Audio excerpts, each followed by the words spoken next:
Good morning. My name's Kauai, Fitt, and I'm a realtor here in Anchorage, Alaska. Today we're going to be talking about who do you need when it comes to building anything from a simple shed or a big hotel. There are lots of moving parts and pieces. There are engineers, there are architects, there are contractors, there are municipality officials. Who comes in at what point? Let's say you're super excited, you want to build your dream home. The first step is going to be you're going to meet with an architect. And for my engineer friends who are listening right now, you might meet with an engineer first, then go to an architect. But let's keep it simple right now. So you're going to meet with an architect. And the reason why you meet with the architect is their whole purpose is to listen to what you want and to take all those words and put it into paper in the form of a floor plan.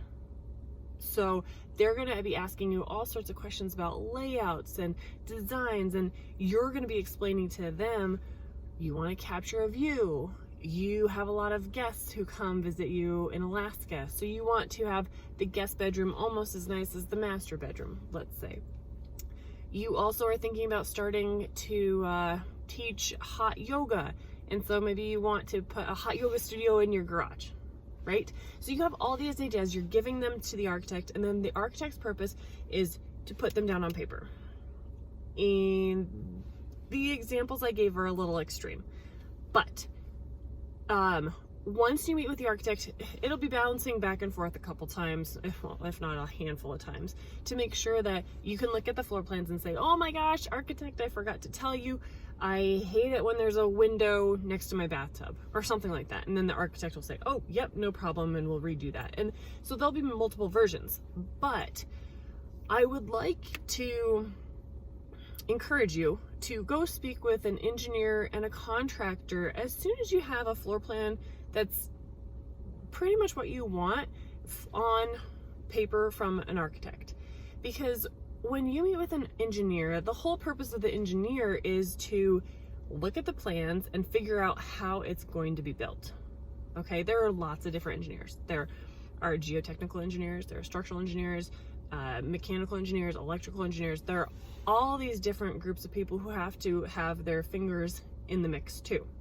You want the geotech guy to make sure that you're not going to be building this house on crap soil, for example. So the architect has done his job. He has a pretty decent floor plan. It's pretty similar to exactly what you're looking for.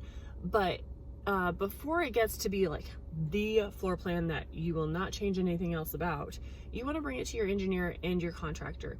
The engineer, they're taking all these different systems within a building and integrate them and put them together so that the building will function. So you don't want to see electrical wires in a conduit that's up against your wall. You want those electrical wires and the conduits in your wall. And you don't want to see your drain pipe from your upstairs bathroom puncturing, coming through a wall and then down into your floor in a different room. You want all that in a wall. You want that hidden.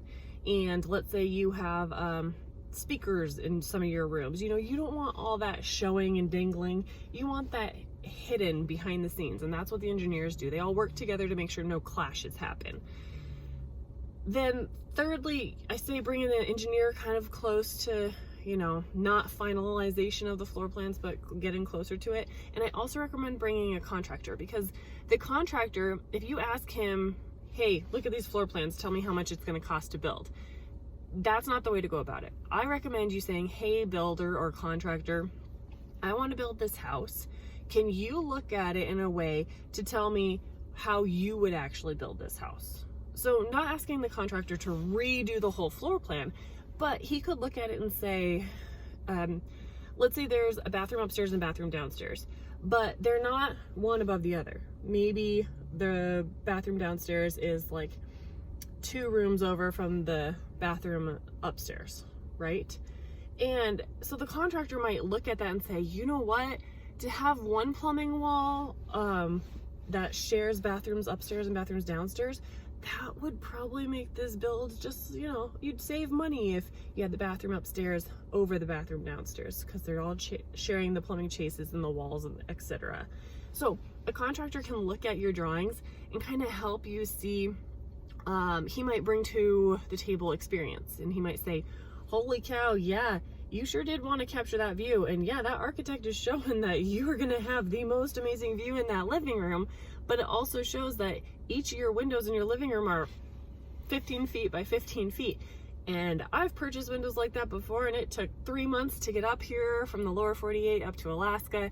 And we ordered 5 of them, and 2 of them were broken or something. You know, the contractor will have all those experiences in place, and he'll also know that, oh geez, yeah, I'm gonna talk to your structural engineer, because I have never built anything with, 2 stories high with 15 foot by 15 foot windows in one big wall that runs 30 feet wide or something like that. Like, he will be there to provide experience, and also to try to provide some kind of a idea as to, if I were building this, this is how I will build it. Because when the architect designs your floor plan, the architect is not saying, oh, I've built so many buildings. He says, I've designed so many buildings.